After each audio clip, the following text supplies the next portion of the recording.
आदाब। आप देख रहे हैं शहर्स वर्ल्ड। मैं हूं आपके साथ शहरयार। पिछले लगभग एक महीना से, जो कि 23 मई को पूरा एक महीना हो भी जाएगा, लगातार जंतर मंतर पर जमीन पर बैठी देश की चैंपियन बेटियां, जो कि देश का मान ऊंचा करने वाली महिला पहलवान हैं, जो लगातार प्रोटेस्ट कर रही हैं, आवाज उठा रही हैं कि हमें इंसाफ दो और दोषी को सजा दो जिन्होंने हमारे साथ यौन शोषण किया है। लेकिन सरकार में बैठे ऊंचे कुर्सी वाले लोगों के कानों तक चैंपियन बेटियों की आवाज नहीं पहुंच रही है और सरकार महिला पहलवानों के आरोपी को बचाने में लगी है, क्योंकि वो आरोपी सरकार में सांसद हैं और सरकार के कई बड़े नेताओं के करीबी भी हैं। ऐसे में किसान महापंचायत यानी खाप पंचायत ने देश की बेटियों को इंसाफ मिले और चैंपियन बेटियों की स्मिता पर आए आंच पर सरकार के खिलाफ मोर्चा खोल दिया है और सरकार से लगातार बेटियों को इंसाफ दो और दोषियों को सजा देने की भी मांग कर रहे हैं। साथ ही साथ महिला पहलवान के आह्वान पर 23 मई को शाम 5 बजे के बाद इंडिया गेट पे शांतिपूर्ण ढंग से कैंडल मार्च निकालने का ऐलान किया है और खाप पंचायत से उनका साथ भी मांगा है। दरअसल खाप पंचायत वो पंचायत है जो कई राज्यों के किसानों से मिलकर बना है, जैसे दिल्ली, राजस्थान, पंजाब, हरियाणा, मध्य प्रदेश और पश्चिमी यूपी तक के किसान इस खाप पंचायत का हिस्सा हैं। कुल मिलाकर यूं समझा जा सकता है कि यह किसानों का एक बड़ा संगठन है जिसकी आबादी करीब करीब 8 से 10 करोड़ की है। ऐसे में कई राज्यों में विधानसभा चुनाव भी होना है और 2024 का चुनाव भी नजदीक है। क्या महिला पहलवानों और किसानों के इस प्रोटेस्ट से चुनाव पर असर पड़ेगा या नहीं? आइए सुनते हैं दीपक शर्मा की रिपोर्ट में। दीपक शर्मा और खाप पंचायत के किसान नेता सत्यपाल चौधरी और चौधरी पुष्पेंद्र सिंह आबादी को ये रिप्रेजेंट करते हैं, क्योंकि मैं पूछ रहा हूँ कि स्ट्रेंथ क्या है, कितनी संख्या है? 50 लाख, 70 लाख, 1 करोड़, 2 करोड़? जी। इसमें आप मोटे तौर पे ये कह सकते हैं कि जो रूरल एरिया है उसमें पहले ही 70% आबादी हमारी बसती है, तो लगभग उसी एरिया को ये जो है कवर करती हैं। और 70% की यदि आबादी के हिसाब से अगर आप वेस्टर्न यूपी, पंजाब, हरियाणा, राजस्थान सारी चीजों को जोड़ दे तो 8 से 10 करोड़ लोग मतलब इसमें जुड़े हुए हैं। और मैं केवल इन 4-5 राज्यों के जो दिल्ली के आसपास हैं उसकी बात कर रहा हूं, तो उससे वो प्रभावित होते हैं। आगे की फिर स्ट्रेटजी क्या है आपकी? देखिए, आज जो खाप पंचायत दीपक जी हुई है वो 7 तारीख को डिक्लेयर करी गई थी। 7 तारीख को जंतर मंतर पर भी इस प्रकार की खाप पंचायत हुई थी जिसमें ये निर्णय लिया गया था कि इनको 15 दिन का हम समय देते हैं। यदि 15 दिन के अंदर ब्रजभूषण शरण सिंह के ऊपर कोई कार्रवाई, गिरफ्तारी नहीं होती है तो 21 तारीख को महम चौबीसी का जो ऐतिहासिक चबूतरा कहा जाता है वहां पर आकर के जो है खापों की, सारे देश के खाप यहाँ एकत्रित होंगी और इस मीटिंग में निर्णय लिया जाएगा। तो आज राजस्थान, दिल्ली, यूपी, पंजाब, हरियाणा तमाम जो है राज्यों से खाप पंचायतों के प्रतिनिधि यहाँ आए थे।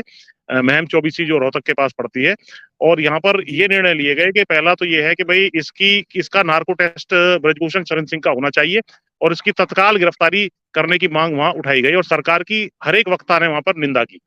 दूसरा, 23 मई जो आगामी 2-3 दिन बाद 23 मई है, वहां उस दिन दिल्ली के इंडिया गेट के ऊपर सारे देश के लोगों से आह्वान किया गया कि वो यहाँ आकर के शाम को 5 बजे के बाद वो कैंडल मार्च में महिला पहलवानों के पक्ष में और ब्रजभूषण शरण सिंह की गिरफ्तारी के लिए एक कैंडल मार्च वहां निकालेंगे। इसके बाद तीसरी मांग ये उठी कि 28 तारीख को जो नई संसद का उद्घाटन किया जा रहा है, संसद का उस दिन घेराव करके वहां पर महिलाओं की एक अलग संसद चलाई जाएगी। अब उसको वो वहां तक पहुंचने देंगे, नहीं पहुंचने देंगे, ये अलग प्रश्न है, लेकिन हर तरीके से इनका जो है बॉयकॉट करने का, आंदोलन को करने का काम चल रहा है। लेकिन ये बेशर्मी से, इनको कोई किसी किस्म की शर्म नहीं है और अपने सांसदों को, जो व्यभिचारी ही नहीं है, एक बाहुबली है, तमाम उसके ऊपर मुकदमे रहे हैं, उसको बचाने का काम कर रहे हैं। इससे भारी रोष देश में है। जी, एक चीज और जानना चाह रहे थे, अभी मैं सतपाल जी के पास फिर जाऊंगा। ये जो आपकी खाप पंचायत हैं, जो आप कह सकते हैं कि जाट और गुजरों में ज्यादा है, ये जो खाप पंचायत इन्फ्लुएंस एरिया क्या है?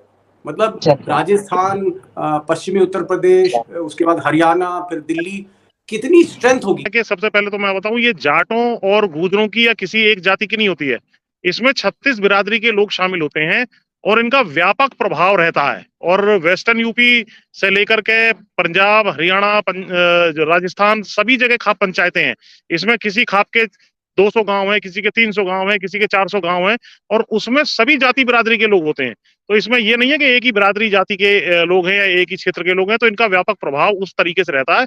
और ये जैसे हम समझे कि RWA जैसा होती है यहाँ पर शहरी इलाकों में, जो व्यापक अनऑफिशियल दबाव बनाने का काम कर सकती है, उसी तरीके से अनऑफिशियल दबाव, ये कोई कानून इनका नहीं है कि इन्होंने कह दिया तो उसकी गिरफ्तारी होनी है। मैं जानना चाह जी रहा था, ये जो खाप पंचायतें हैं, इनका जो रिप्रेजेंटेशन है, कितनी जी आबादी को ये रिप्रेजेंट करते हैं? क्योंकि मैं पूछ रहा हूँ कि स्ट्रेंथ क्या है, कितनी संख्या है? 50 लाख, हाँ 70 लाख, 1 बिल्कुल। करोड़, 2 जी करोड़? जी जी जी जी इसमें कितने लोग आप मोटे तौर पे ये कह सकते हैं कि जो रूरल एरिया है उसमें पहले ही 70% आबादी हमारी बसती है, तो लगभग उसी एरिया को ये जो है कवर करती हैं। और 70% की यदि आबादी के हिसाब से अगर आप वेस्टर्न यूपी, पंजाब, हरियाणा, राजस्थान, सारी चीजों को जोड़ दे तो 8 से 10 करोड़ लोग मतलब इसमें जुड़े हुए हैं।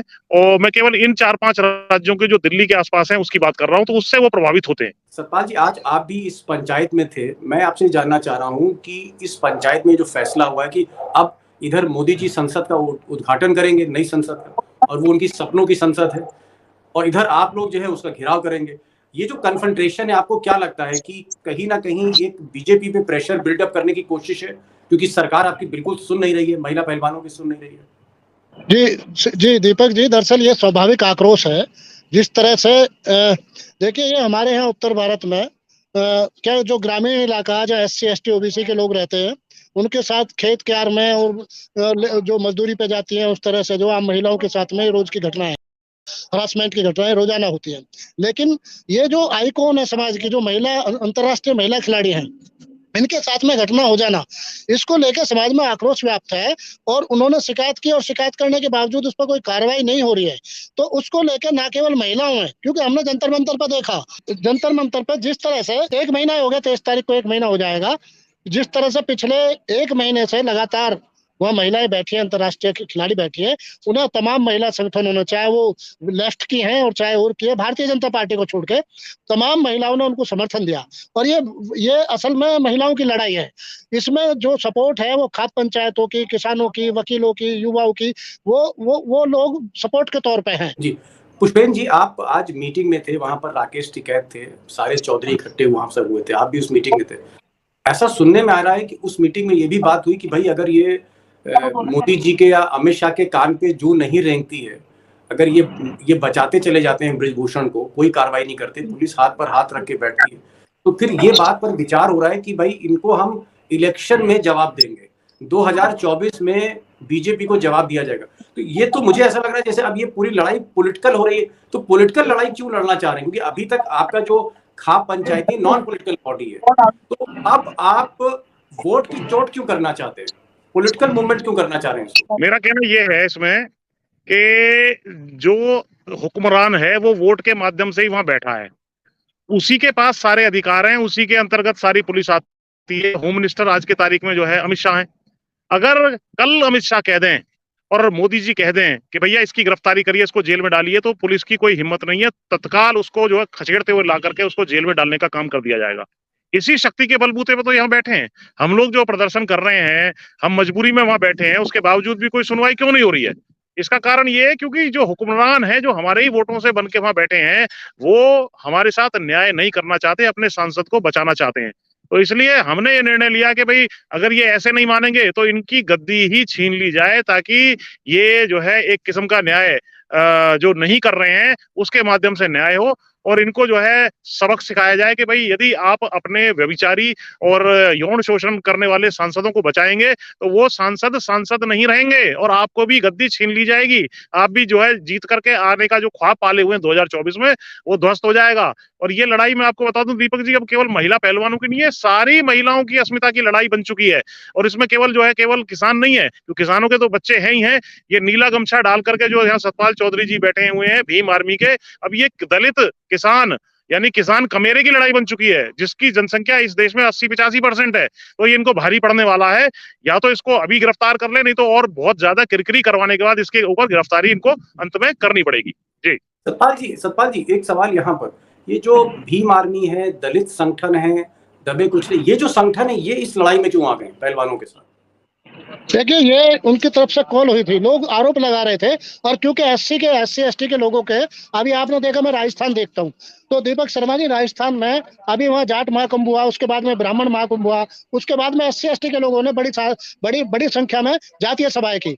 लेकिन जातीय सभा होने के तीसरे दिन वहाँ पूजा भीम नामक लड़की की, जो 8 साल की बेटी थी, उसका कत्ल कर दिया गया करके, और उसकी बॉडी को 8 टुकड़ों में बांट के फेंक दिया गया। तो इस तरह की घटनाएं रोज हम लोगों को देखने को मिलती है, खासकर एससी और एसटी के लोगों में। तो एक स्वाभाविक आक्रोश था कि भाई, जब हमारे साथ तो रोज रात दिन होती है, लेकिन ये जो आइकॉन है, जो खिलाड़ी है इंटरनेशनल, उनके साथ भी इस तरह की घटनाएं हो रही हैं, तो फिर तो समाज में कोई धर्म रहेगा ही नहीं, हमारे साथ और भी अत्याचार बढ़ेगा। अंतिम सवाल ये है कि आप चूंकि महिला पहलवानों से बात कर रहे हैं, और भी महिलाएं जो जिनके साथ शोषण हुआ, उनसे आप, उनकी बातचीत आपकी लगातार, आप बजरंग पुनिया से भी बात कर रहे हैं, सबसे बात कर रहे हैं आप, और पुलिस का भी रुख आप देख रहे हैं। आपको क्या लगता है कि ये जो मामला है बृजभूषण का, क्योंकि बृजभूषण कह रहे हैं कि मैं बेकसूर हूँ, मेरी इसमें कोई गलती नहीं है, मेरा इसमें जो है, मैं जो है मरना ज्यादा पसंद करूंगा, मुझे फंसाया जा रहा है। एक्चुअल में क्या है? क्या वाकई बहुत सी ऐसी लड़कियां हैं, और संख्या दर्जनों में हो सकती है, जिनके साथ इस तरह का शोषण हुआ है? आपको क्या लगता है, लड़कियों से बातचीत करके जो पीड़ित पक्ष है वो आपको क्या बताता है? देखिए, हमने बहुत विस्तार से इस बारे में बात की, और बड़े अखबारों में भी आपने पढ़ा होगा, इंडियन एक्सप्रेस में भी 2 बार ये रिपोर्टें छप चुकी हैं फ्रंट पेज पर, कि किस प्रकार जो है बृजभूषण शरण सिंह लड़कियों को तरह तरह से उनको प्रताड़ित करता था, उनको छूने का काम करता था, उनकी ब्रीदिंग पैटर्न चेक करने के लिए कि जो है बहाने उनको मतलब छाती से लेकर के अन्य स्थानों पर छूना, और उनकी जर्सी जो होती है वो ऊपर कर देना। तो ये बहुत ही जो है मतलब निकृष्ट काम करने का काम इसने किया है। तो निश्चित रूप से, और हजारों लड़कियों के साथ ये करता रहा है, और इसकी वजह से मैं आपको बता दूं, मैं गारंटी से कह सकता हूं कई मेडल हम लोग लूज कर गए होंगे, क्योंकि जो महिला खिलाड़ी अगले दिन उसका खेल है, कुश्ती है या कुछ भी है, तो वो अगर इस तरीके से रात को उसके साथ हो जाए, तो अगले दिन वो इस स्थिति में नहीं रहती कि अच्छी कुश्ती लड़ पाए या मेडल जीत पाए। तो ऐसे लॉस भी इसने किया। फिर बहुत सारी महिला, जिन खिलाड़ियों ने अपने घर में जाके बताया होगा, तो हो सकता है उसकी छोटी बहन भी कुश्ती में आती, वो लोग भी पीछे हट गए। और ये महिलाएं, पुष्पेंद्र जी, सवाल ये, अगर इतना स्ट्रॉन्ग एविडेंस है, आपकी लड़कियों से बात हो रही, महिला पहलवानों से आपकी बात हो रही, आप उन्हीं के मामले को लेकर आगे बढ़ रहे, अगर इतना स्ट्रॉन्ग एविडेंस है जैसा आप बता रहे, तो दिल्ली पुलिस तो बड़ी प्रोफेशनल पुलिस है, वो फिर कार्रवाई क्यों नहीं कर रही? सुप्रीम कोर्ट ने भी कहा है कि एफआईआर के बाद जांच करिए, दिल्ली पुलिस क्यों नहीं फिर इसमें गिरफ्तारी कर रही? देखिए, इसमें गिरफ्तारी ना करने का कारण केवल राजनीतिक संरक्षण है। दिल्ली पुलिस भारी दबाव में है, और इनको मालूम है कि इसकी गिरफ्तारी यदि कर दी गई, तो एक तरीके से ये मैसेज जाएगा कि साहब ये दोषी है। और कुछ इनको राजपूत वोटों के भी छिटकने का भी जो है एक डर है। तीसरा, इनके मन में ये भी रहता है कि जो भी है, थक के हार के, जिस प्रकार से किसान आंदोलन में है, हालांकि हम ना थके थे ना हारे थे, इनको वापस लेना पड़ा था, तो इनको ये लगता है कि 2-4 हफ्ते बाद ये खुद ही थक के चले जाएंगे, क्योंकि इनके खेल भी है। मैं आपको बता दूं, आज भी मेरी बात हो रही थी उनके जो आए हुए थे कोच, उनसे, तो अक्टूबर नवंबर में सितंबर में कुछ जो है एशियन गेम्स हैं, उसके बाद अगले साल, हाँ, अगले साल ओलंपिक्स भी हैं। तो खिलाड़ियों की तैयारी में इतना बड़ा गैप आना भी देश के लिए कई मतलब बहुत ज्यादा नुकसानदेह है। इसमें आपको बता दूं, सारे देश की महिला खिलाड़ियों की और अन्य खिलाड़ियों की, जिनका यौन उत्पीड़न होता रहा, उनकी नजर इस पे बनी हुई है। तो मेंटली वो परफेक्ट शेप में नहीं है आज की तारीख में परफॉर्म करने के लिए। लेकिन इसके ऊपर जो मामला है, वो अपने व्यक्ति को बचाने का है। ये कुलदीप सेंगर जी के मामले में, या आप चिंदावन के मामले में, या अन्य मामलों में, इवन टेनी के मामले में आपने देखा होगा, उसको वो भी आज भी जो किसानों को ऑन कैमरा जिसने कुचला, वो आज भी माननीय बन के बैठा हुआ है। ये इनकी आदत है, अब इनकी गद्दी छीननी पड़ेगी। उसके अलावा लोकतंत्र में इनका कोई विश्वास नहीं है, और मोरालिटी तो ये कब की शर्म हया बेच करके खा चुके हैं। और ये जो संस्कृति की बात करते हैं कि हम बहुत ही सांस्कृतिक हैं, रामकृष्ण के हम जो है फॉलोअर हैं, अरे उन्होंने तो महिला अस्मिता के लिए रावण का वध किया, कौरवों का वध किया था। ये बिल्कुल फर्जी सांस्कृतिकवाद है, और फर्जी जो है इस तरीके से ये लेकर के चल रहे हैं। लेकिन इनका संहार होने का अब समय 2024 में करीब आता चला जा रहा है। वोट की चोट से ये समाप्त होंगे।